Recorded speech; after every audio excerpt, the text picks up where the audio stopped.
بسم الله الرحمن الرحيم. الحمد لله الذي أنزل على عبده الكتاب ولم يجعل له عوجا قيما لينذر بأسا شديدا من لدنه ويبشر المؤمنين الذين يعملون الصالحات أن لهم أجرا حسنا ماكثين فيه أبدا وينذر الذين قالوا اتخذ الله ولدا ما لهم به من علم ولا لآبائهم كبرت كلمة تخرج من أفواههم إن يقولون إلا كذبا فلعلك باخع نفسك على آثارهم إن لم يؤمنوا بهذا الحديث أسفا إنا جعلنا ما على الأرض زينة لها لنبلوهم أيهم أحسن عملا وإنا لجاعلون ما عليها صعيدا جرزا أم حسبت أن أصحاب الكهف والرقيم كانوا من آياتنا عجبا إذ أوى الفتية إلى الكهف فقالوا ربنا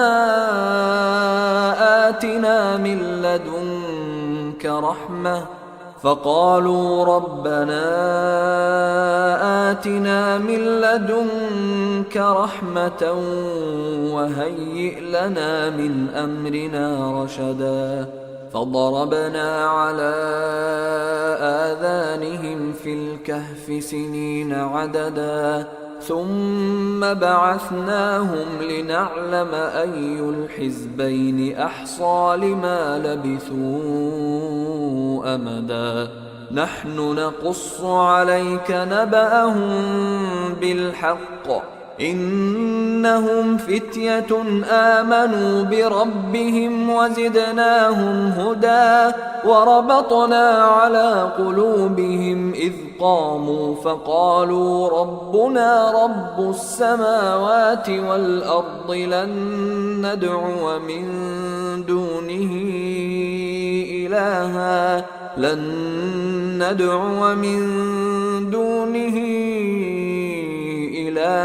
لقد قلنا إذا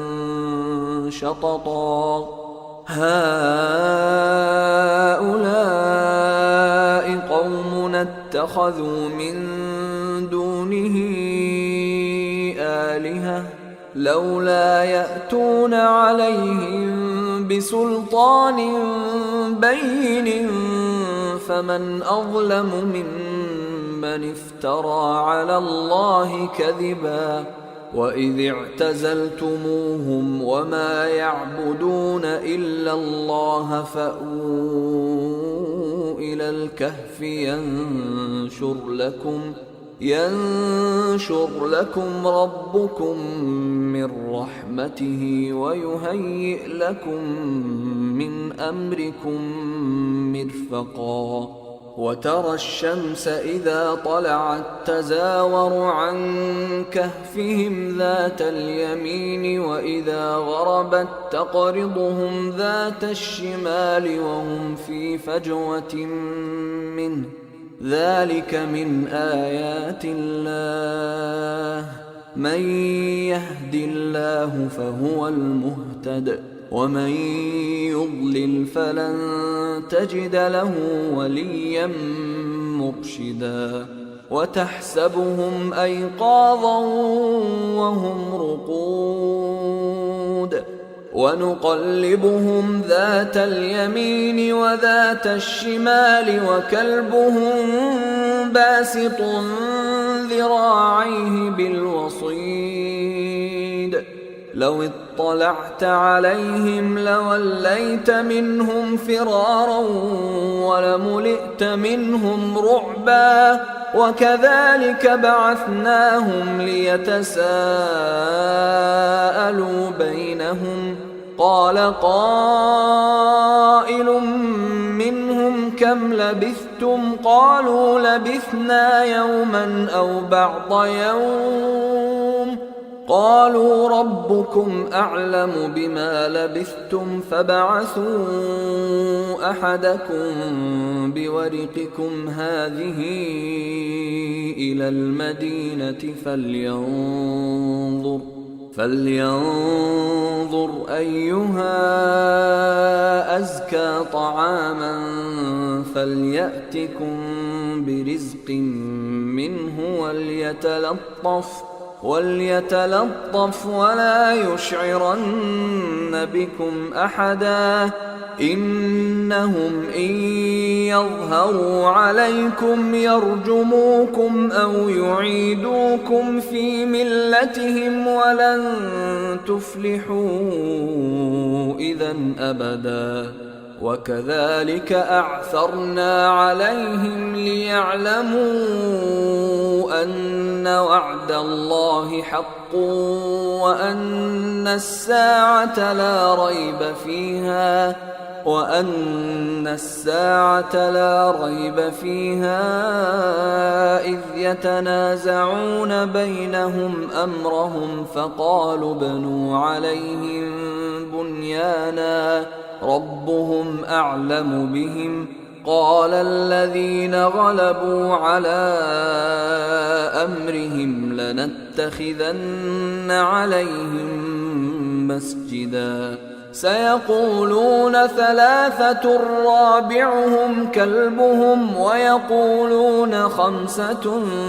سادسهم كلبهم رجما بالغيب ويقولون سبعة وثامنهم كلبهم قل ربي أعلم بعدتهم ما يعلمهم إلا قليل فلا تمار فيهم إلا مراء ظاهرا ولا تستفت فيهم منهم أحدا ولا تقولن لشيء إني فاعل ذلك غدا إلا أن يشاء الله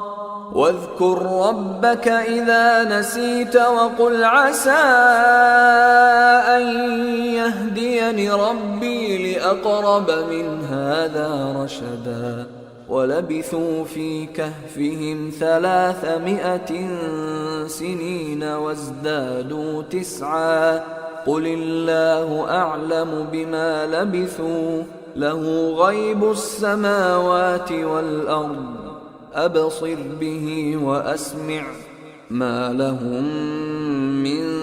دونه من ولي ولا يشرك في حكمه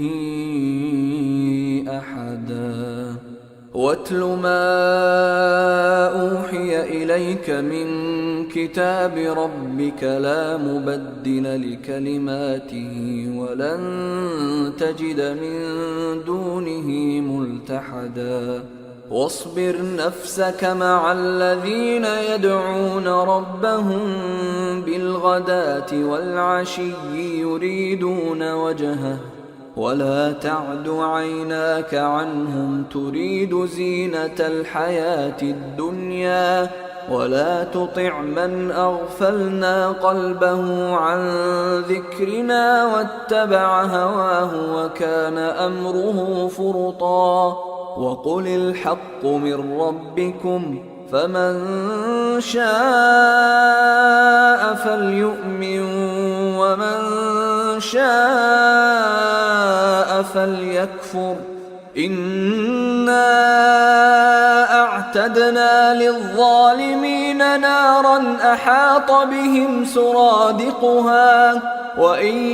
يستغيثوا يغاثوا بماء كالمهل يشوي الوجوه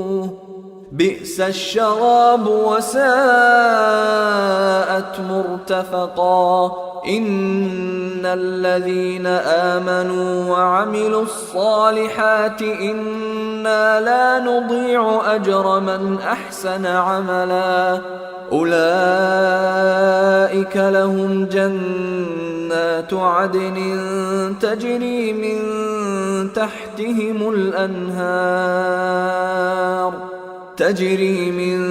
تحتهم الأنهار يحلون فيها من أساور من ذهب ويلبسون ثيابا خضرا من سندس واستبرق متكئين فيها على الأرائك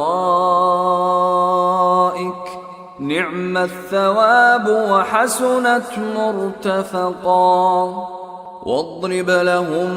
مثل الرجلين جعلنا لأحدهما جنتين من أعناب وحففناهما بنخل وجعلنا بينهما زرعا كلتا الجنتين آتت أكلها ولم تظلم منه شيئا وفجرنا خلالهما نهرا وكان له ثمر فقال لصاحبه وهو يحاوره أنا أكثر منك مالا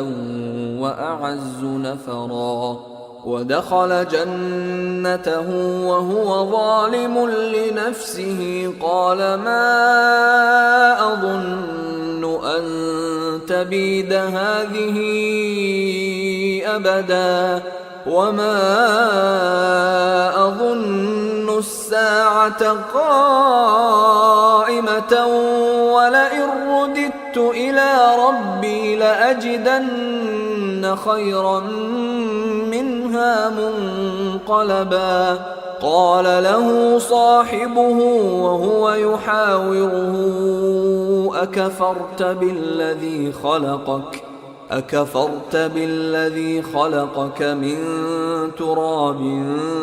ثم من نطفة ثم سواك رجلا لكن هو الله ربي ولا أشرك بربي أحدا ولولا إذ دخلت جنتك قلت ما شاء الله لا قوة إلا بالله إن ترني أنا أقل منك مالا وولدا فعسى ربي أن يؤتيني خيرا من جنتك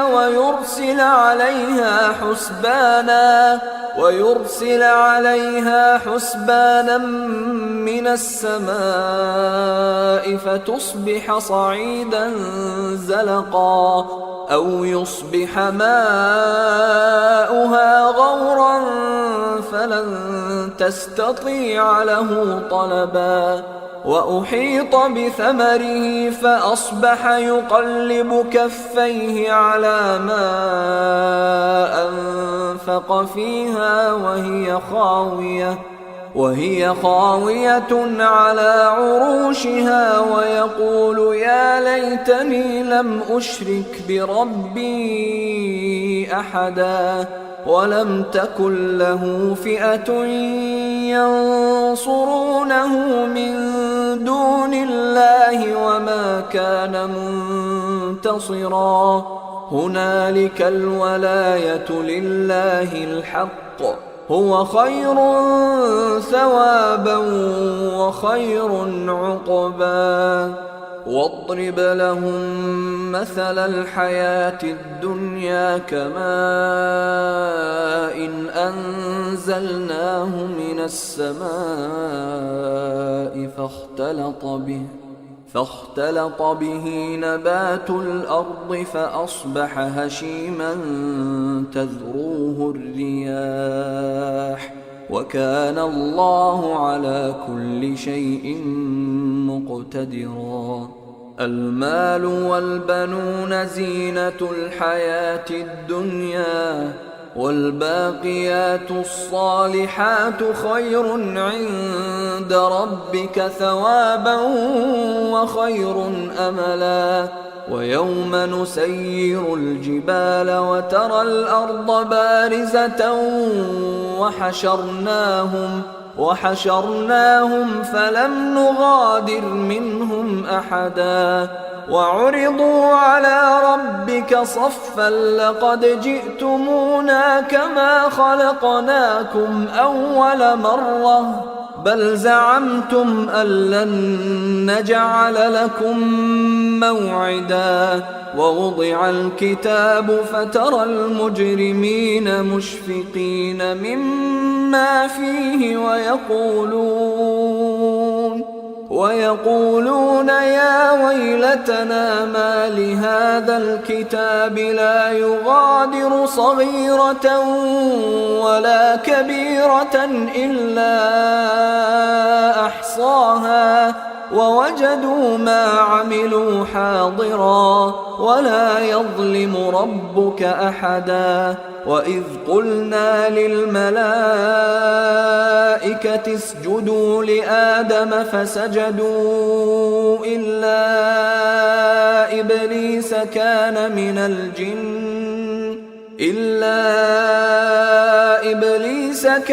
من الجن ففسق عن أمر ربه أفتتخذونه وذريته أولياء من دوني وهم لكم عدو بئس للظالمين بدلا. ما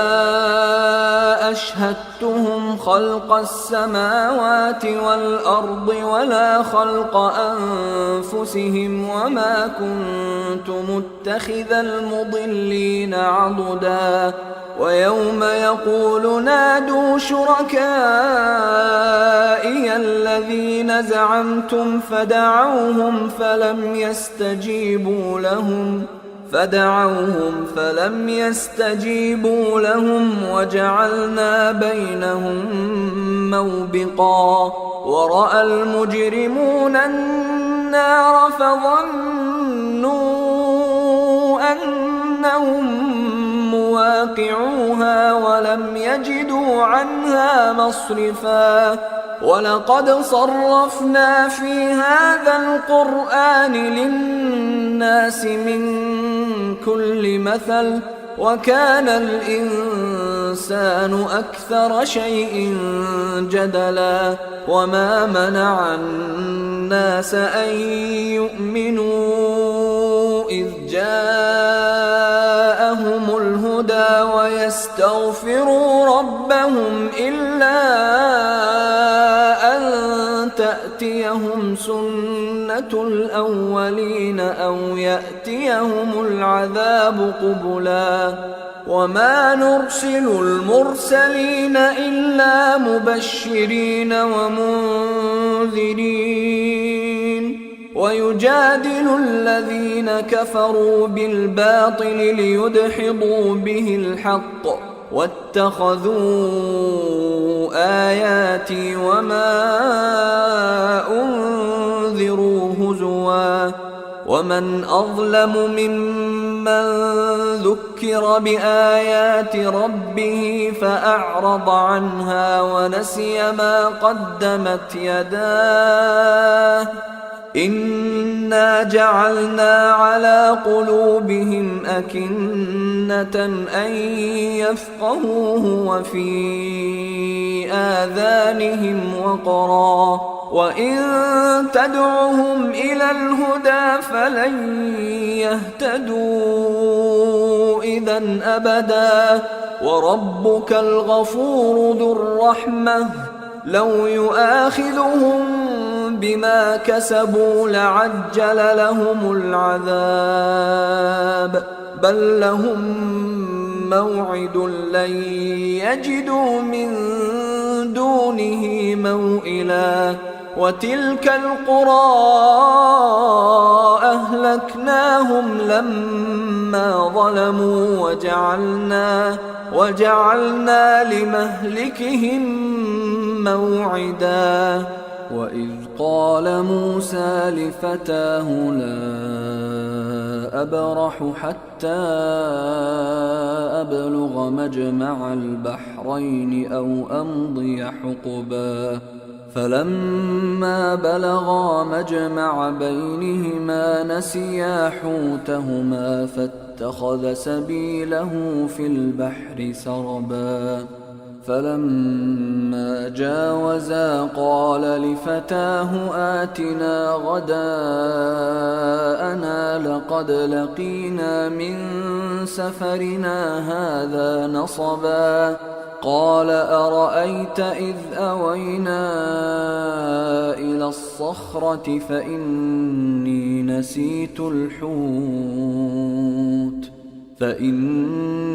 نسيت الحوت وما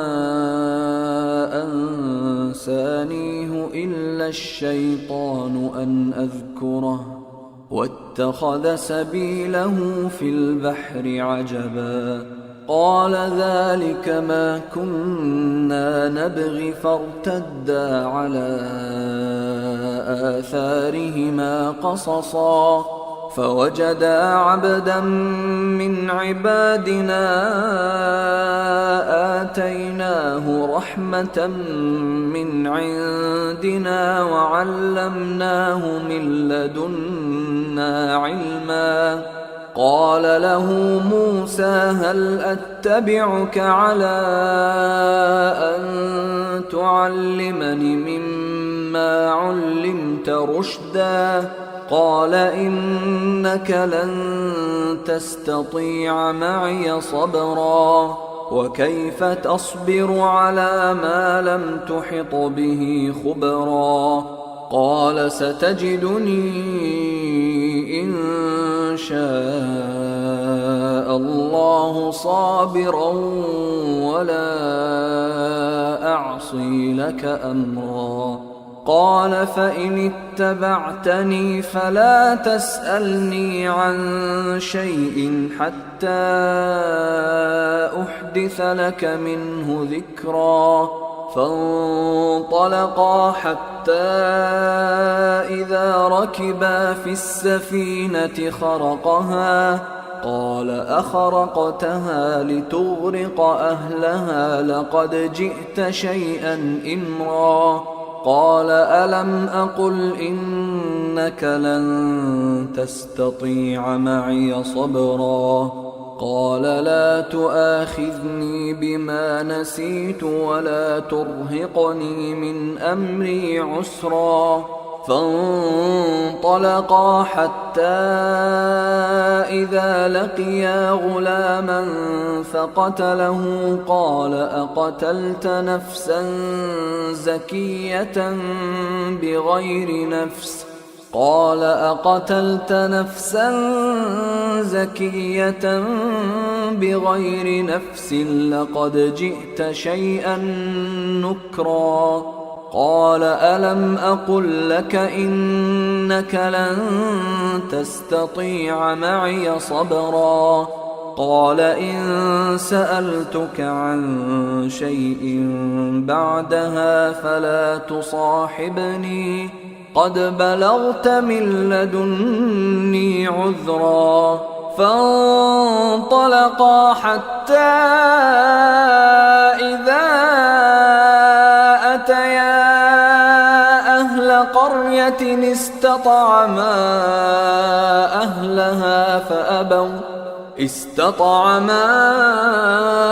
أهلها فأبوا أن يضيفوهما فوجدا فيها جدارا يريد أن ينقض فأقامه قال لو شئت لاتخذت عليه أجرا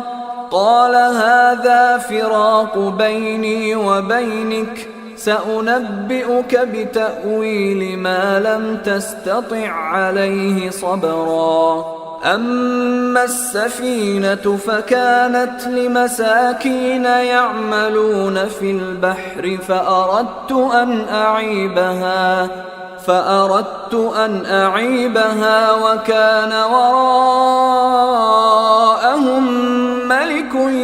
يأخذ كل سفينة غصبا وأما الغلام فكان أبواه مؤمنين فخشينا أن يرهقهما طغيانا وكفرا فأردنا أن يبدلهما ربهما خيرا منه زكاة وأقرب رحما وأما الجدار فكان لغلامين يتيمين في المدينة وكان تحته كنز لهما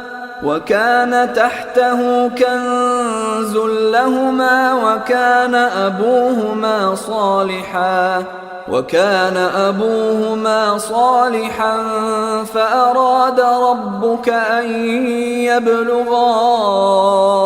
أشدهما ويستخرجا كنزهما رحمة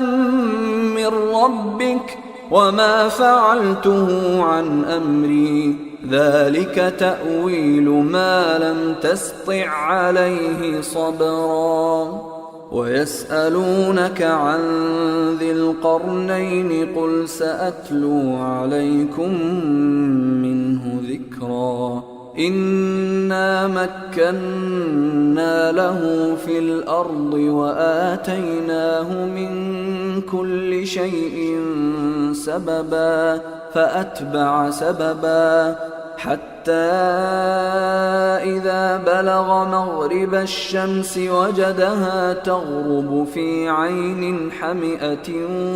ووجد عندها قوما قلنا يا ذا القرنين إما أن تعذب وإما أن تتخذ فيهم حسنا قال أما من ظلم فسوف نعذبه ثم يرد إلى ربه فيعذبه عذابا نكرا وأما من آمن وعمل صالحا فله جزاء الحسنى وسنقول له من أمرنا يسرا ثم أتبع سببا حتى إذا بلغ مطلع الشمس وجدها تطلع على قوم لم نجعل لهم من دونها سترا كذلك وقد أحطنا بما لديه خبرا ثم أتبع سببا حتى إذا بلغ بين السدين وجد من دونهما قوما لا يكادون يفقهون قولا قالوا يا ذا القرنين إن يأجوج ومأجوج مفسدون في الأرض فهل نجعل لك خرجا على أن تجعل بيننا وبينهم سدا قال ما مكني فيه ربي خير فأعينوني بقوة أجعل بينكم وبينهم ردما آتوني زبر الحديد حتى إذا ساوى بين الصدفين قال انفخوا حتى إذا جعله نارا قال آتوني أفرغ عليه قطرا فما استطاعوا أن يظهروه وما استطاعوا له نقبا. قال هذا رحمة من ربي فإذا جاء وعد ربي جعله دكا وكان وعد ربي حقا. وتركنا بعضهم يومئذ يموج في بعض ونفخ في الصور فجمعناهم جمعا وعرضنا جهنم يومئذ للكافرين عرضا. الذين كانت أعينهم في غطاء عن ذكري وكانوا لا يستطيعون سمعا. أفحسب الذين كفروا أن يتخذوا عبادي من دوني أولياء إنا أعتدنا جهنم للكافرين نزلا. قل هل ننبئكم بالأخسرين أعمالا الذين ضل سعيهم في الحياة الدنيا وهم يحسبون أنهم يحسنون صنعا. أولئك الذين كفروا بآيات ربهم ولقائه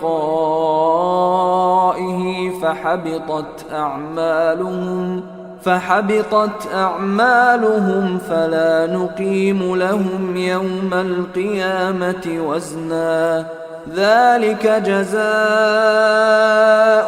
جهنم بما كفروا واتخذوا آياتي ورسلي هزوا. إن الذين آمنوا وعملوا الصالحات كانت لهم جنات الفردوس نزلا خالدين فيها لا يبغون عنها حولا. قل لو كان البحر مدادا لكلمات ربي لنفد البحر قبل أن